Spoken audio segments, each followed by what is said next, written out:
আসসালামু আলাইকুম। আমাদের আজকের এই ভিডিওতে আমরা innerHTML ভার্সেস createElement নিয়ে কথা বলবো। যে দুটি জিনিসই আমাদের জন্য অনেক বেশি ইম্পর্টেন্ট, তাই এইটার জন্য আমাদেরকে জানতে হবে এই দুইটার ভিতরে পার্থক্য কতটুকু এবং এই দুইটা আসলে মানুষ এক জায়গায় কেন করে ফেলে। মানে innerHTML তো একটা প্রপার্টি, createElement আর একটা মেথড। সো এই দুটো জিনিসকে অ্যাকচুয়ালি এক জায়গায় করার কারণটা কি, এই জিনিসটা আমাদের জানার জন্য সবার শুরুতে জানতে হবে createElement অ্যাকচুয়াল যে কাজটা করে। সো আমরা জানি যে createElementটা নতুন একটা এলিমেন্টকে বা আইডিকে ক্রিয়েট করে, আর আমরা জানি innerHTML কোনো একটা জিনিস রিটার্ন করে। সো আমাদের যে innerHTML জাস্ট কোনো একটা ট্যাগকে বা এলিমেন্টকে রিটার্ন করে, ব্যাপারটা কিন্তু এইটা না। আমরা চাইলে innerHTML এর ভিতরেও আমরা ট্যাগ লিখে সেটাকে আমাদের একটা এলিমেন্ট করে ফেলতে পারি। অর্থাৎ আমরা যদি একটা ডিভের ভেতরে innerHTML দিই এবং এইটার ভেতরে যদি আমরা কোনো একটা ট্যাগ লিখি এবং ট্যাগের ভিতরে যে জিনিসটা লিখব আমাদের ট্যাগ বাদে সেই জিনিসটা আমাদেরকে ব্রাউজারে শো করবে। অর্থাৎ আমাদের HTML ফাইলে যদি একটা ট্যাগ লিখে সেই জিনিসটার ভিতরে কোনো টেক্সট দিই, তাহলে আমাদের ব্রাউজারে কিন্তু শুধুমাত্র টেক্সটটা শো করে। ঠিক সেমভাবে আমাদের যে ট্যাগটা আমাদের এই জায়গায় লিখবো, ঠিক সেম আউটপুটটা ওই টেক্সটটা আমাদের ব্রাউজারে গিয়ে শো করাবে innerHTML এই প্রপার্টিটা যদি আমরা ব্যবহার করি। সো আমি বুঝতে পারছি আপনার মাথায় এটা এখনও ক্লিয়ারলি ঢুকে নাই। সো না ঢুকলে অরিড হওয়ার কিছু নাই, আমি আরও ইজিয়ার ওয়েতে এক্সাম্পল সহকারে বোঝাচ্ছি। সে ফর এক্সাম্পল আমাদের একটা কন্টেইনার আছে। সো আমি সরাসরি ক্রিয়েট করিনি, সে একটা ডিভ ক্রিয়েট করলাম এবং ডিভের ভিতরে একটা আইডি ক্রিয়েট করলাম সে কন্টেইনার নামে, অথবা আমি মেনু নামে ক্রিয়েট করতেছি মেনু, এবং এইটার ভিতরে আপাতত আমি কিছু দিচ্ছি না। এখন আমরা কি করব, এই ডিভের আন্ডারে একটা এলিমেন্ট ক্রিয়েট করব। সো সেটা কিভাবে করতে পারি, আমরা ডকুমেন্টকে কল করতে পারি, document dot say create element, and create এলিমেন্টের ভিতরে আমরা কি ক্রিয়েট করব, প্যারাগ্রাফটাকে ক্রিয়েট করব। ওয়েল অ্যান্ড এই জিনিসটাকে কার ভিতরে রেখে দেবো সেই জিনিসটাও আমাদের বলে দিতে হবে। সো আমি আগে ট্যাগটাকে একটা ভেরিয়েবলের ভিতরে রেখে দিই, অ্যান্ড এইটার আগে আমাদের কি করতে হবে, আমাদের এটাকে সিলেক্ট করতে হবে। সো এটার জন্য ডকুমেন্ট ডট কোয়ারি সিলেক্টরের ভিতরে সে হ্যাশ দিয়ে, যেহেতু আমরা আইডি ক্রিয়েট করছি সো এটার জন্য হ্যাশট্যাগ দিব। হ্যাশ দেওয়ার পরে এটাকে জাস্ট সিলেক্ট করব এবং এটাকে আরেকটা ভেরিয়েবলের ভিতরে স্টোর করে রাখবো, সে মেনু। ওয়েল এখন আমরা এই মেনুর ভেতরে এই প্যারাগ্রাফ ট্যাগটাকে রাখবো। সো রাখার জন্য কি করব, menu dot append child, APPENDCHILD, append child কি হবে, পি।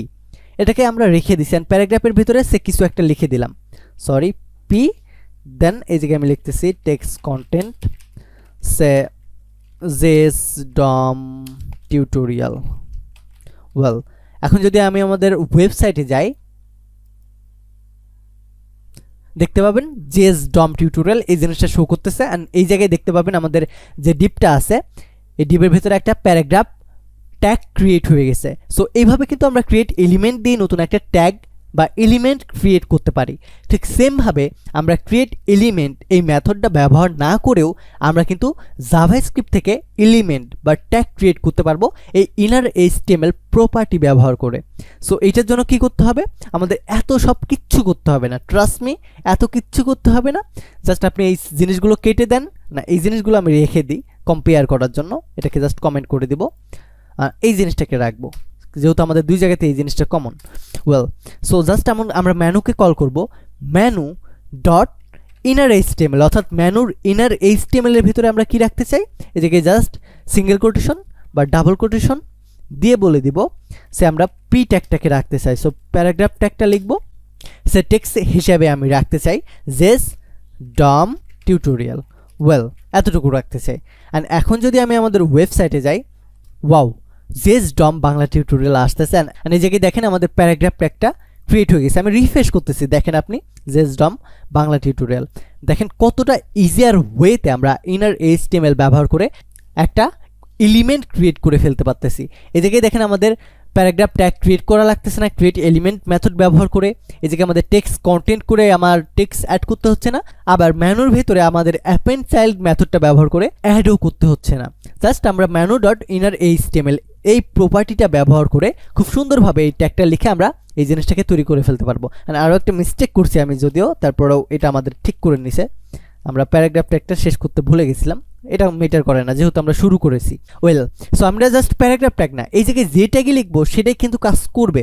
এখন আপনাদের মাথায় একটা কোয়েশ্চেন আসতে পারে, কি ব্যাপার আমরা এইভাবে লিখতেছি কিন্তু আমাদের এই জিনিসটা সহ শো করানোর কথা তো, রাইট? এই যে প্যারাগ্রাফ ট্যাগ সহ কিন্তু শো করানোর কথা ছিল কিন্তু করে নাই। এটা না করানোরও একটা কারণ আছে, আমাদের এই জিনিসটা পরিবর্তন হয়ে যায়। আমাদের এখন দেখেন, যদি আমি H1 লিখি তাহলে দেখবেন আমাদের হেডিং 1ই হয়ে যাবে।